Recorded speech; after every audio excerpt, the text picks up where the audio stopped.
Good afternoon, one and all. Welcome to BIBLIOTOPIA. Welcome, Thomas Flahaut. Franck Bouysse, welcome. We're going to talk about changing worlds. That's the title of this discussion. I've been asked to tell you that the festival is available online through the website and the foundation website and its YouTube channel. Would you like to say a few words, each of you? I'd like to say a few words about you. Thomas, you're from Montbéliard, about 160 kilometers from here. Oh, you didn't know how far it is from here? An administrative border, social, economic, and cultural border, too. You crossed the border in 2012, once and for all. Well, once and for all. You'll tell us about that, I hope. To go to the Literary Institute in Bienne to study. At the end of your studies, you published Ostwald.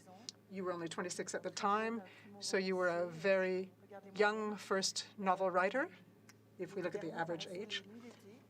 Last year, you published Les Nuits d'été, your second novel, which is continuing to gain in popularity.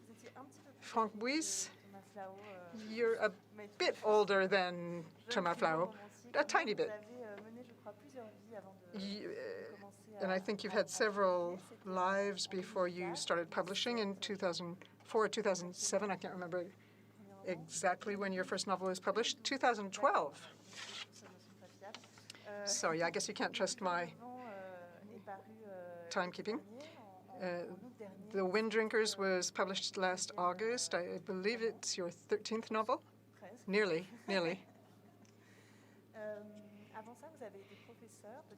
Before that, you were a teacher. Do you still teach? I'm not sure. I'm a trainer of adults, ongoing education. Well, my idea for starting this discussion off is to ask you to tell us what led you to publish your first novel. Had you been writing for a long time before that, or was that the first time you had ever written anything? I've been writing as long as I've been reading, more or less. And when I was a teenager, I discovered Homer, Melville, Jules Verne, and Stevenson, and I thought, this is what I want to do, except that in my milieu, this was not seen to be a real job. So I had to hide to write, and I practiced for a long time. I knew that literature would be my life. I knew that I was a reader and a writer, and then I gradually met people, and people started to tell me, put that text in an envelope and send it off, that manuscript in an envelope and send it off to a publisher. And everything started in 2014, 2015 with my novel entitled Grossir, ciel. And I realized that my teenage dream was going to be realized. I didn't really know what was happening. I thought I was still practicing.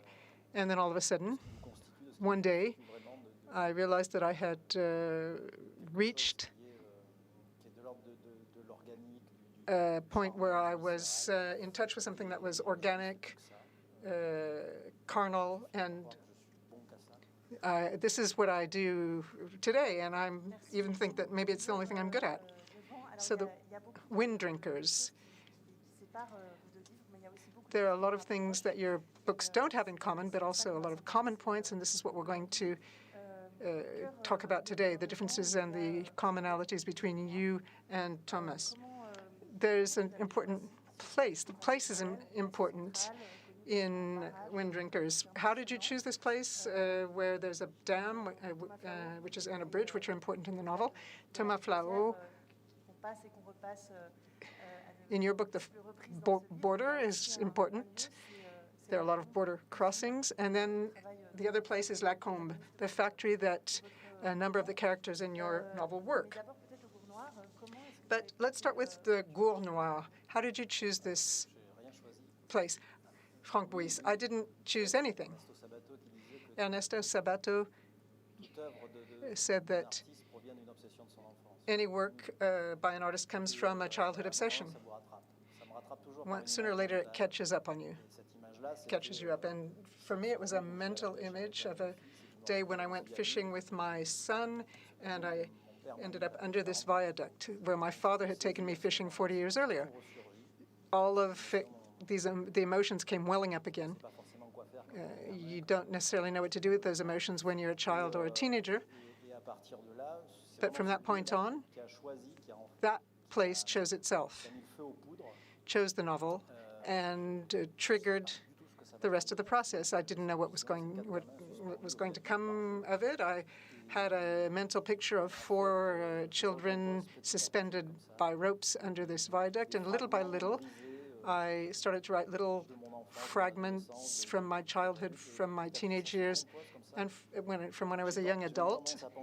I even think sometimes that the novel was in incubation for 40 years, and then all these fragments came together in a mosaic.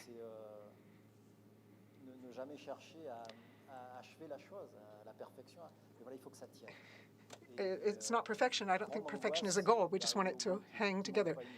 My worry is always that might be a piece missing. I want things to be coherent and cohesive, but I really don't have much choice. These things choose themselves. The subject is the enemy of the novel, I think. The choice of the subject is the enemy of a novel. The subject has to choose itself. That's the way I see it, anyway. Well, the place chooses the reader, no? Let me say just that this place is a real place, but I have completely reinvented it. There was the viaduct and all my emotions. All the rest of it is invented.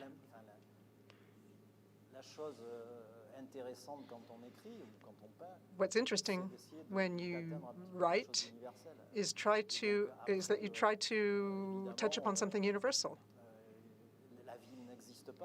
The city I write about doesn't exist. The entire world that I write about doesn't exist. It takes shape, it develops,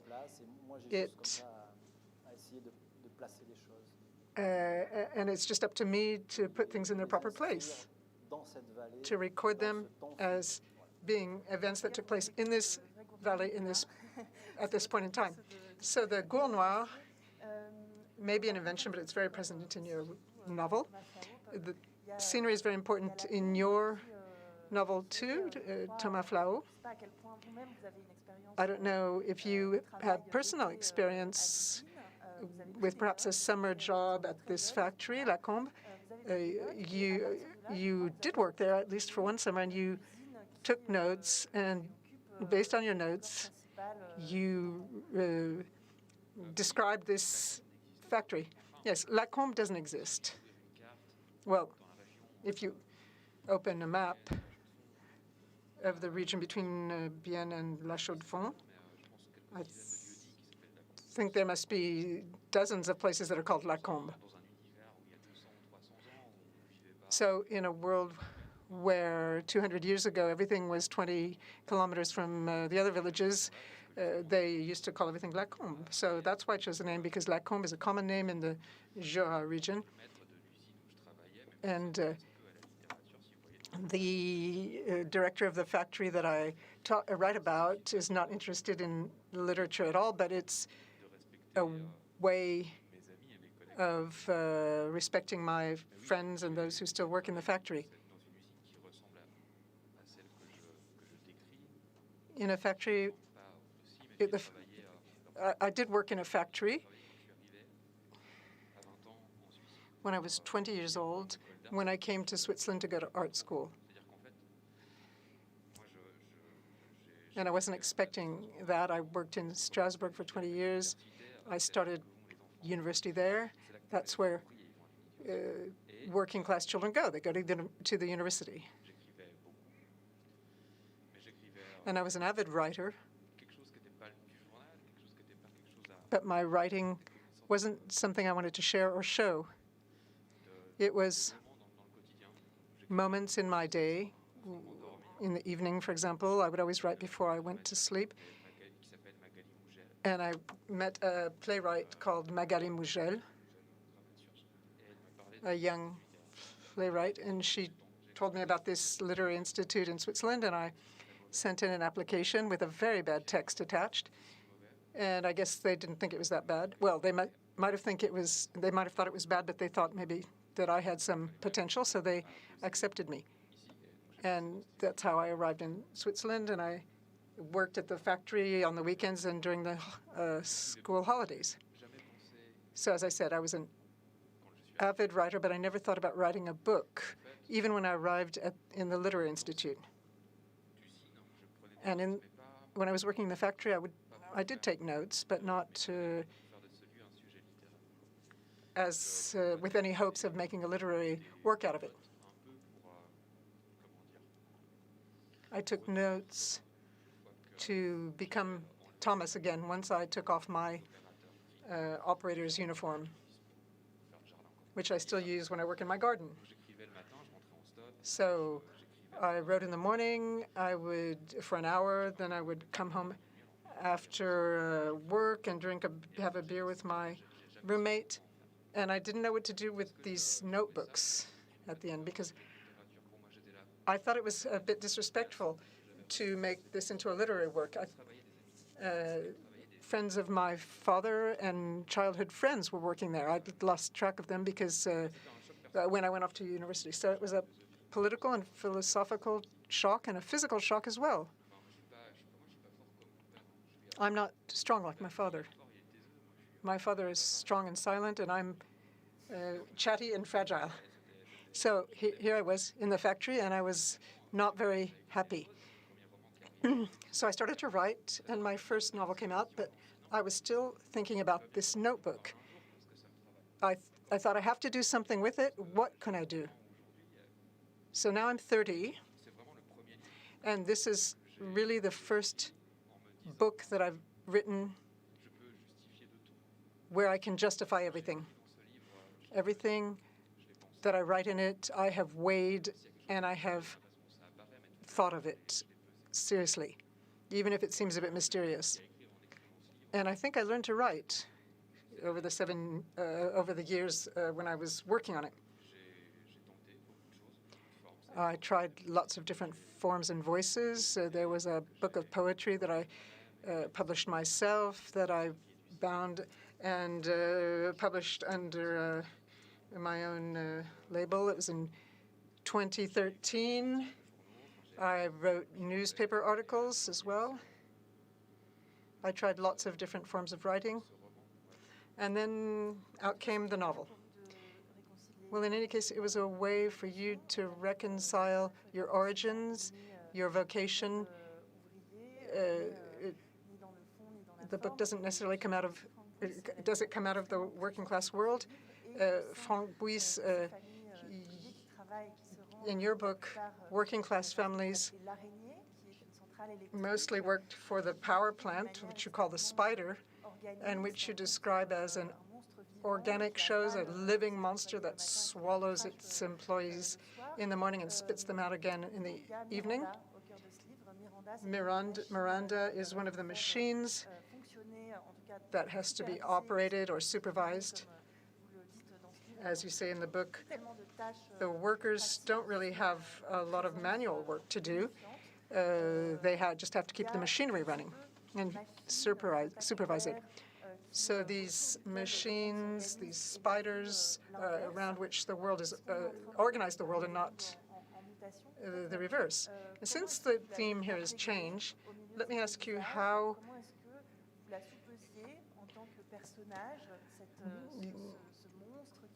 Miranda, this monster, became a character in your story.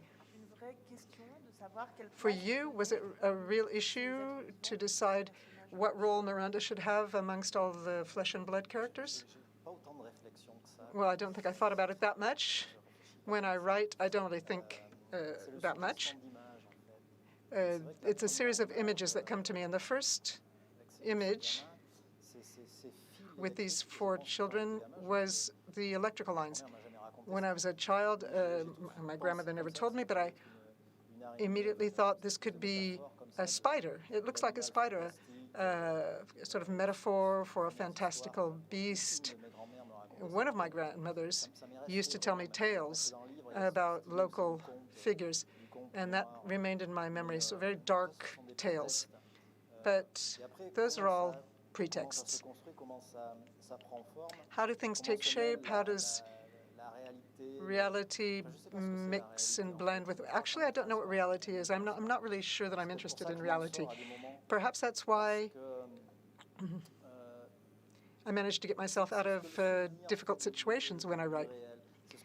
I'm interested in what we do with the past, what memory does to reality, the filter, the ability of the brain to invent worlds that are between an imaginary world and our poor reality. What I'm interested in is creating a truth which the reader will believe or not. It's not my problem. But what's important for me is what emerges from the magma of the passage of years. That's my truth. My truth comes from the Gour Noir in this book. The place really exists, but I think there's also an obsession, for me, a literary obsession, which is how does light affect darkness? How does light arrive? It's like Soulages, Rembrandt, Dostoevsky. Blackness, darkness itself is not interesting. It's how the light hits the darkness. And in my case, the light is the story told by the grandmother, which enables their imagination to develop, and they end up swinging from ropes under the viaduct. The ropes remind us of the wires of the spider. So they're doing something that goes beyond the destiny that they should have, the fate that they should have. That's another theme. How we come to a point where we can no longer have a say. And for the children, these children, it's very important. I come from a world where time doesn't pass in a normal way, I think. For most of us, time is a linear, horizontal passage from one point to another, and events are what mark it, what punctuate it. But in rural time is often vertical. And the past generations suffocate those younger generations because the only value you can have is work, what you can do, what you can produce with your hands. There's no talk of emotions. Nobody says, I love you. And you were talking about people being quiet, reserved. I can tell you a lot about people who don't ever say anything. So that's a thing, too. And what I did, I think, is to escape a destiny. My mother wanted me to have a real job with a salary at the end of the month, and I did that for a long time. After I'd written 5 books, I realized that there was always a character who got out of that vertical line and wanted to go off on a tangent. And in this book, it's Mabel. Yes, I'm getting ahead of you, sorry. Yes, I wanted to say a few words about the book because we haven't talked about the plot at all. Mabel is the only girl. Real name is Jean. The only girl in a family of 4 children. The father works in the factory, in the power plant, and Mabel is the child who tries to escape her destiny. She's strong-willed, but she also gets kicked out of the family, out of the house, which pushes her to do so. So very quickly, the forces of good and evil come into play in this world with the tyrant, the figure of power who reigns over this community, where everyone works for the factory, the father who the parents or grandparents who have been crippled by the accidents in the factory, and little by little, events take place, are triggered, sometimes at the instigation of Mabel, which obviously I'm not going to talk about because that would be a spoiler. Thomas Flahaut, a few words about your book. Thomas and Mehdi are childhood friends. Louise is Thomas's sister. They also are a bit like a family, a bit like brothers and sisters. Louise takes notes. She likes to take notes like you did at one time. She's working on a thesis on transporter workers. Thomas is working in the factory for the summer. He lies to his parents about this. Thomas and Louise's father also has been physically handicapped by his work in the factory. What's very strong in your novel, there's a very strong allegory related to time, but there's also a very strong reflection of what it is to be a worker and what it's like to be a member of the lower classes of society, which are even lower today. Mehdi says, workers, and we're not even workers anymore. They used to be able to buy themselves a house at the border. So you explore the layers of society, and you also explore what that type of work and that type of class belonging does to your body. I'd like to come back to Frank's question, if I might, because I think it's interesting. My relationship with fiction is also, how to put this, as a reader, I love Faulkner, and I like the mythical dimension of Faulkner. And he inspires me to when I write, but that dimension also frightens me, and I feel a bit of defiance as well. I read Faulkner, Giono. I think a lot about mythical landscapes that have relationships with the past, with history, like Frank said, but also, at the same time, I'm very attached to context. I always feel that if I unplug myself from the context, I'm going to get lost and become my own political enemy. Let me explain that.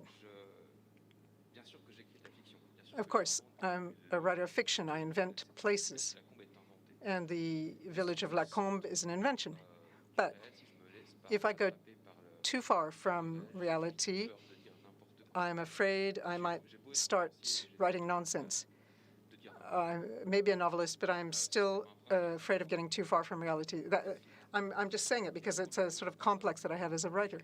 So, starting with the factory, I'm really talking about an experience that's situated in space and time, and even in history. And I go and work at this factory as the son of a factory worker to earn money from my education. And I go there at a time when salaries are declining, and it's for unqualified workers. It's not even enough to live on.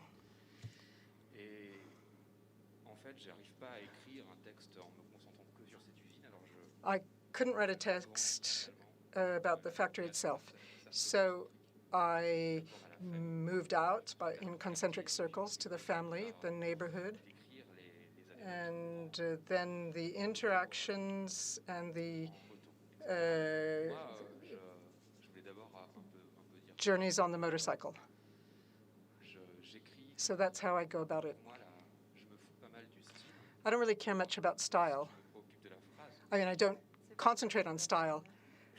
I'm interested in form. Style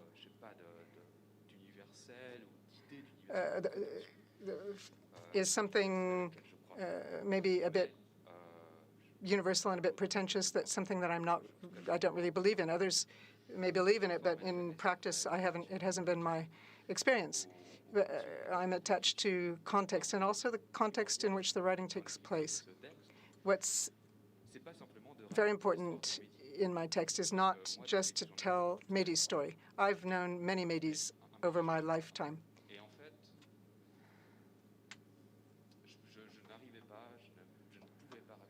And I couldn't just tell Mehdi's story if I didn't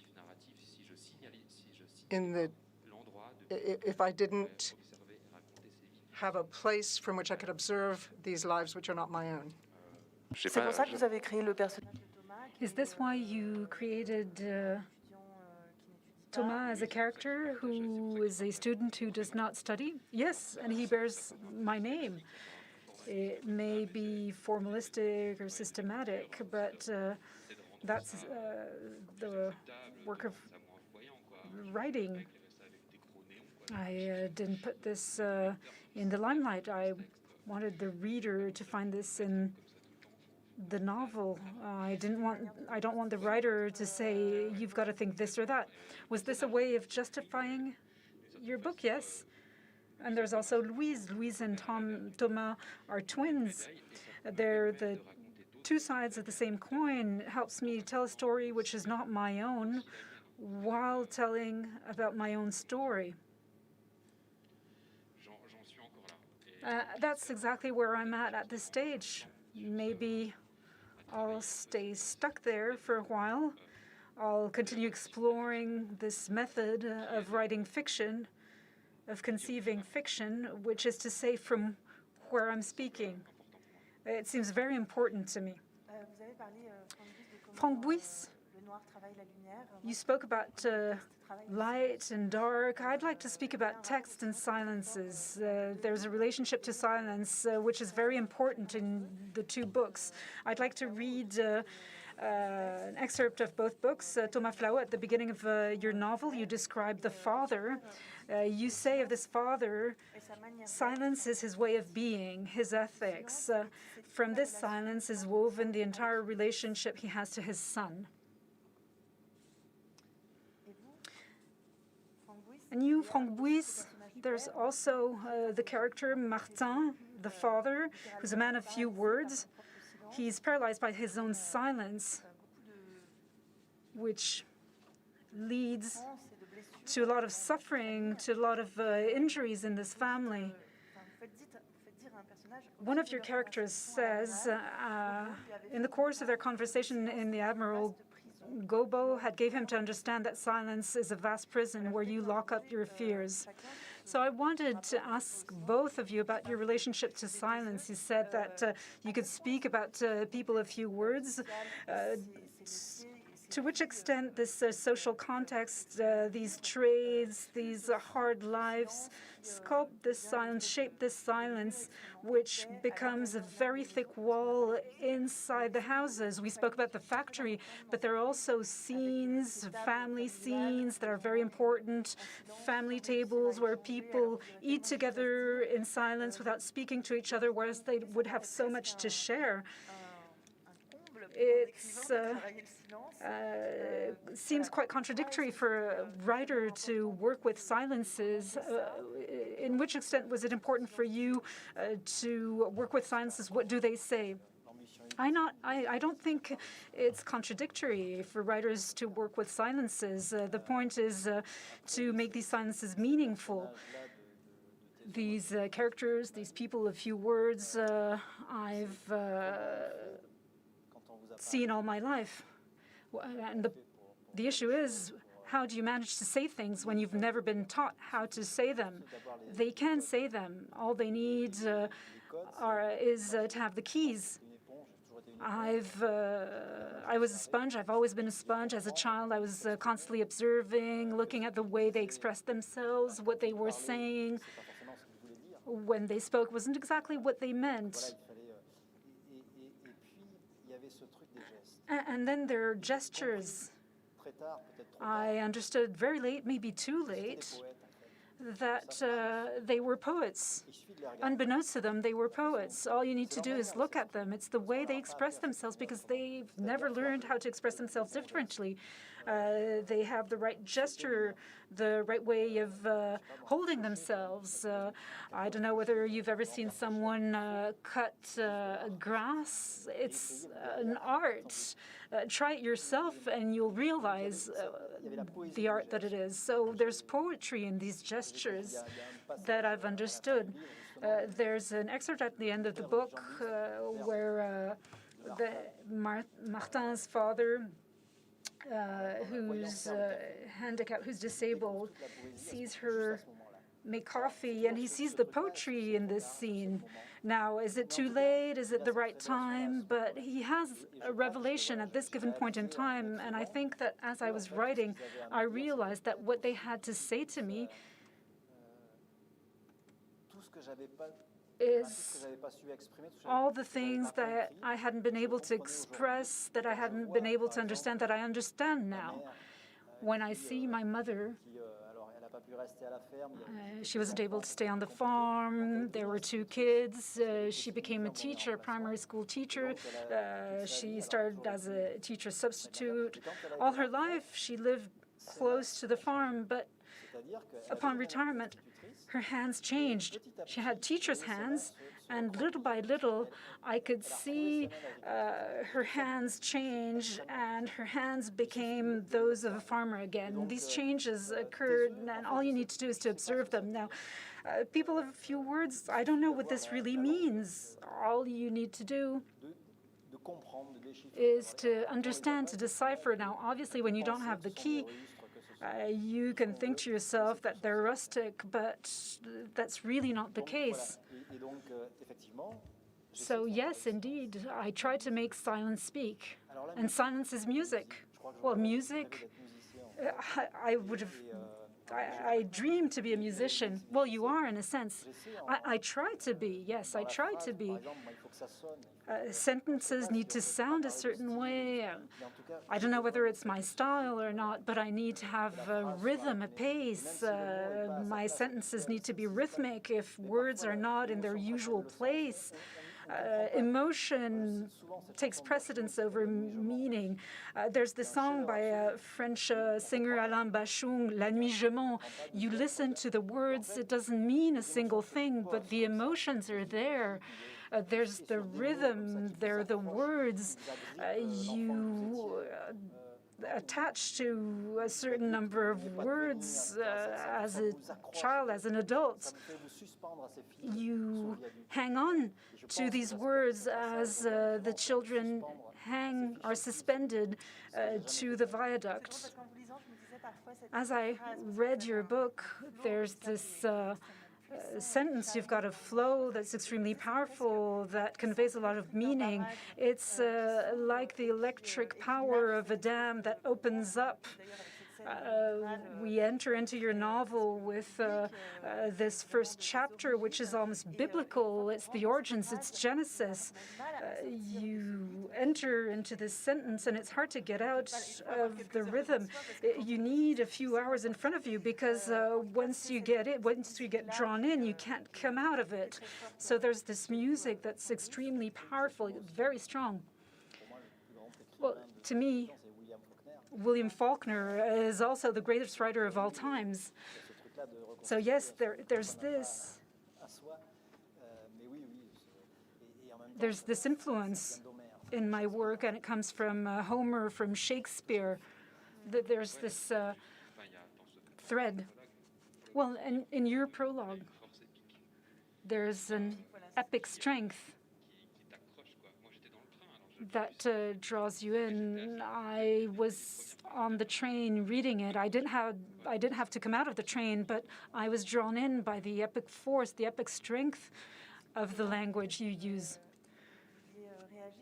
Thomas, did you have something to say about silences? And maybe to add on to my question, those 2 fathers manage to break the silence in their different ways. In your case, Thomas, it's by writing, but they they managed to break the silence, and they managed to go beyond themselves. Well, I had totally forgotten your question. I was very moved by what Franck had to say about poetry and gestures. You put words on something that I had hardly realized, and I find what you said extremely powerful, because in the end, how can I put it? Silence, to me, is the model relationship between men. And in actual fact, my two first books are about men who don't speak to each other. And it's not a literary ploy. I describe this because that's life. I can't write anything else. Franck said that writing is about making silences speak, and I'd say that writing, the starting point of writing, is silence. Silence in the factory, silence in the shop floor, silence in the writer's office. And in my writing, I have a hard time imagining characters with the gift of the gab who speak a lot. I work in silence. I come into dialogue with myself. Sometimes painful. It might sound romantic, but it's sometimes painful. And silence, to me, is the starting point of writing, and it all starts with silence. It's easier to write an elegant dialogue with characters who hardly speak to each other, because at least they don't say silly things. But to me, it's still extremely mysterious. It's something that I can explain. But writing uses silence as a starting point. We say things, we reveal ourselves through dialogue. But in my books, I try to play with the text and the paratext. I think about the information that I'm giving in the acknowledgments, in the biography on the back cover, in my acknowledgments. I thank my father, because my father read the book, he read the manuscript, he read the draft, not entirely.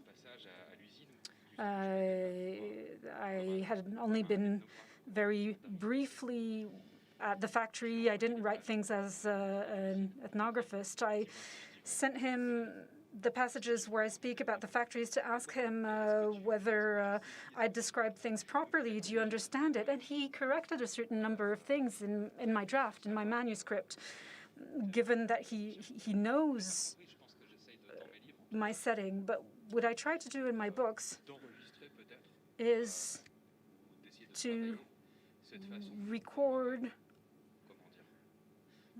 the way, or working class genealogies. That's probably not the only thing that I try doing, but they build themselves around these silences.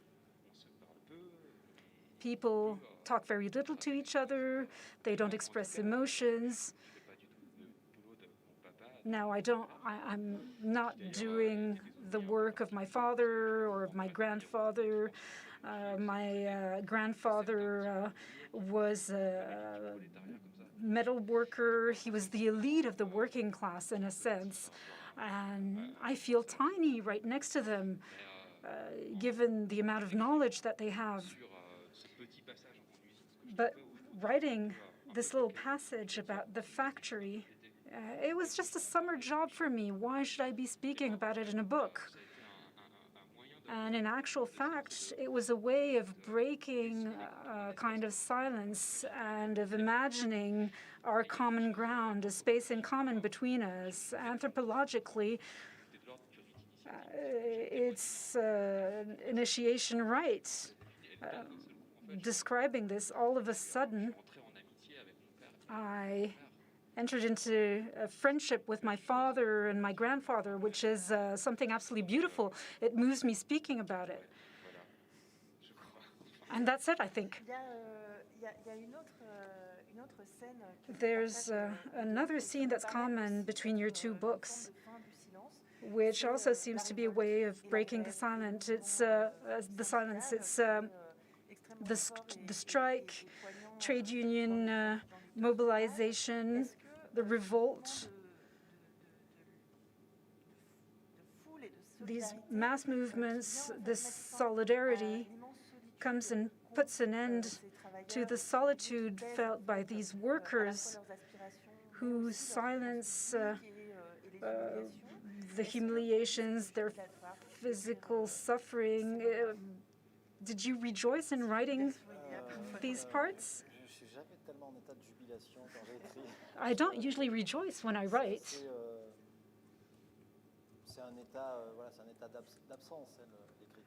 Writing is about silence. It's something that you have to accept. Nothing had been planned. I had no idea that this was going to occur. But that also comes from reading American writers from between the two wars.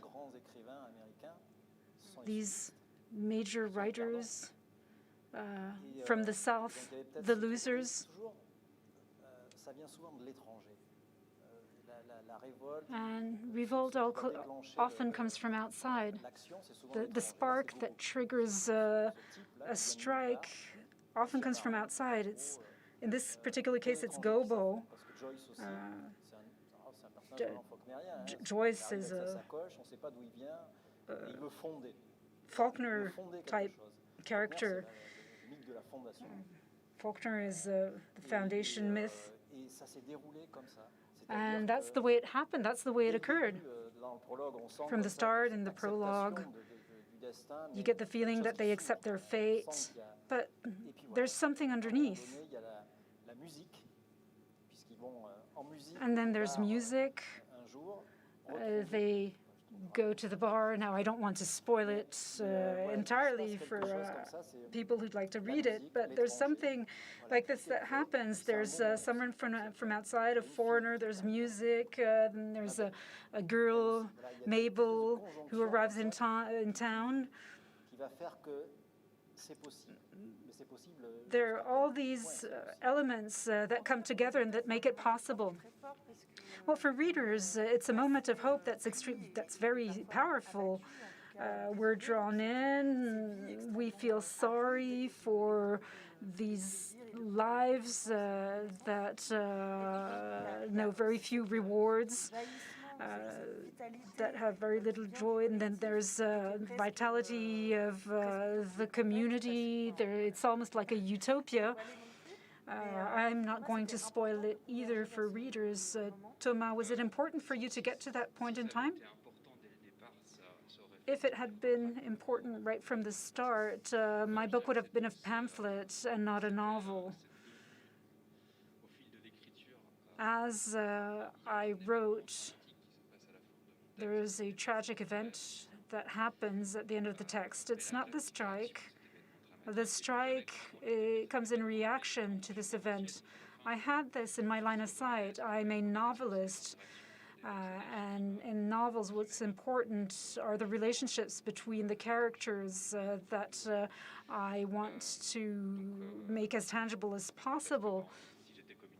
If I were a communist, I wouldn't necessarily be writing communist novels. But it became a possible way out, a way of bringing all threads in the novel together.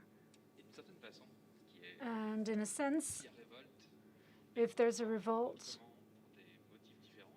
it happens in different ways for different reasons, as in Franck's novel, Joyce is there. He's a quasi-mythical character, whereas in my case, there's a vacancy of power. It's there. Its consequences are very tangible. But it's as if the power vaporized. It's as if it were vapor. And this power is that of of capitalism. Factories are bought by holdings. There's middle management, but who's above middle management? When you've got a complaint, you're a worker right next to the border. They enjoy very few trade union rights because two different labor laws apply to them. So it's a complicated situation for them, in a sense. And I start with this impression they have that they're living in a blurry situation. There's Miranda, this machine that's at the center of my text. It's a feminine figure amongst men, and it does everything. It's not what we see in Chaplin or in Linhart. The machine does everything by itself. It does everything that happened along a production chain, and the worker is there to pat its back if ever there's a hiccup. It's there as a nurse in case of a problem. Not even that. The worker is there to press on a button if ever there's a breakdown, and to call a technician when they're unable to repair the problem. So I left saying, well, Miranda is an image of the world. It's my world. It's the world around me. We're dominated, but we don't know by whom, how. We know we're being crushed, but we don't know which boot is crushing us to the ground. And when you realize that you're being crushed, when you don't want to sink, what do you revolt against if you don't know which boot is crushing you to the ground? It takes different shapes and forms. We're at the border. We may think that we're being dominated by the Swiss. Now, if you're rational, you realize that can't be the case. These are fictional scenes. Let me reassure you. There's a 1st August where workers go through the border with cars that they disguised as tanks to fire fireworks. I used to do so when France and Switzerland would play against each other in football. It's not rivalry. It's really things that you can do across, on either side of the border, like you would do between two neighboring villages.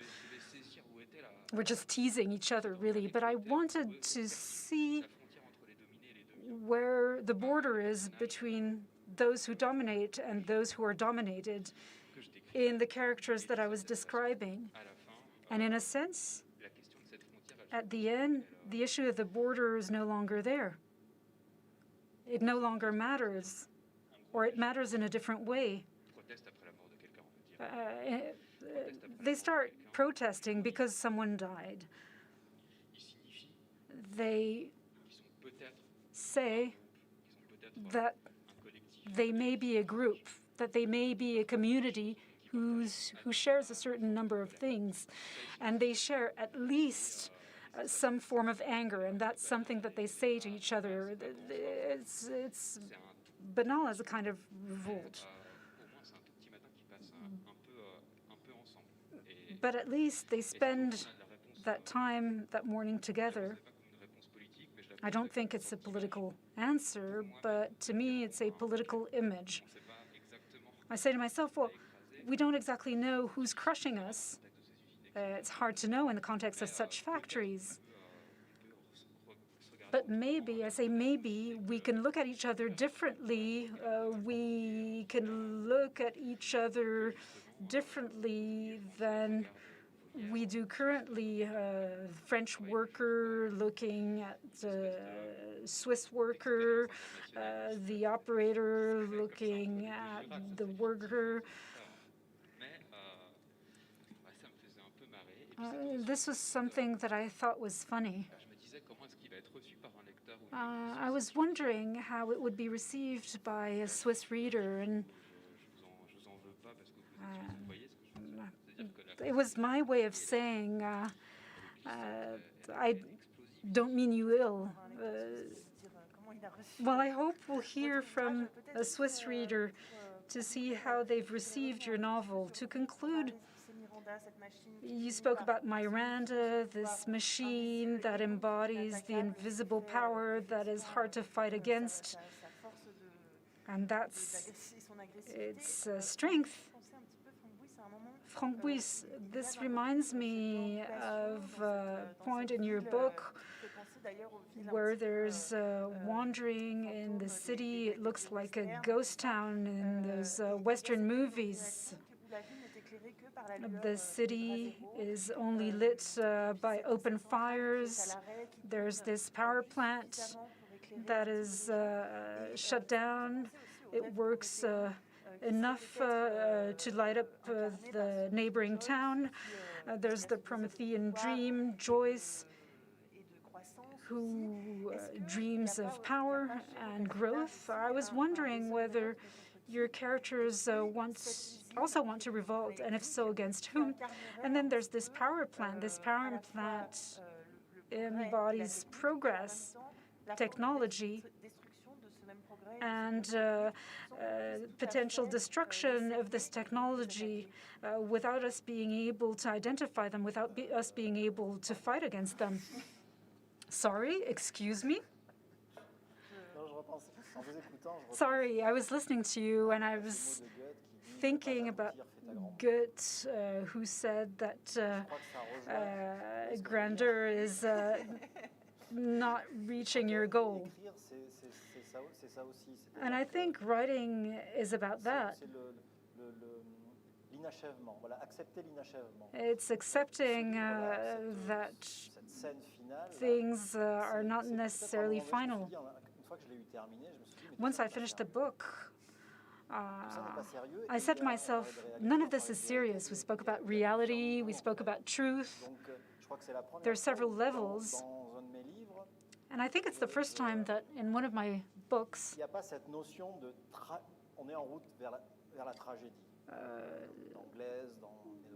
there's nothing that says we're on course for tragedy. There are characters that help you move from one level to another. I think it comes from Benji and the Sound and the Fury. When you look at a painting from Van Gogh, you don't see skies like this, you don't see hay like this, and yet I can buy into his truth. He makes me see something that I don't actually see in reality. And in this instance, Luc, one of the brothers, doesn't see things the way they are. He sees his grandfather, it's Long John Silver. He's in Stevenson. There's this scene where the village goes to meet Gobo to the sound of music. Gobo sees things differently. He knows that all of this is not serious. And I really don't remember your question, to be entirely honest. But I didn't know where I was going, but I was moving from one level to another. You mentioned that we need to live with these characters. We make room for these characters. We're inhabited by our characters. And that led me progressively towards this scene that Joyce could experience as dramatic, as tragic. But from outside, we can say to him, there's nothing to be done. Any foundation is bound to failure at one point or another. So everything made it inevitable that we were going to converge towards this place, but from different sides, from different places. So it's the first time that in one of my novels there's some slapstick. There's some funny things. A while ago we spoke about gestures, about the way we say things, we don't say things.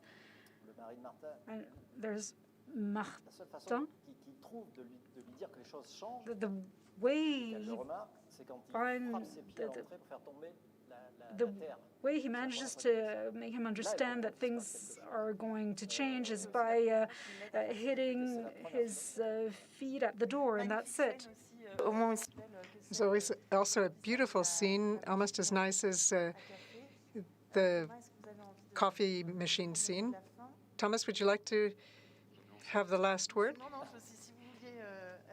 Well, I just wondered if you wanted to react to what Franck said. Otherwise, I'm looking out at the audience to see if there's a question or a comment.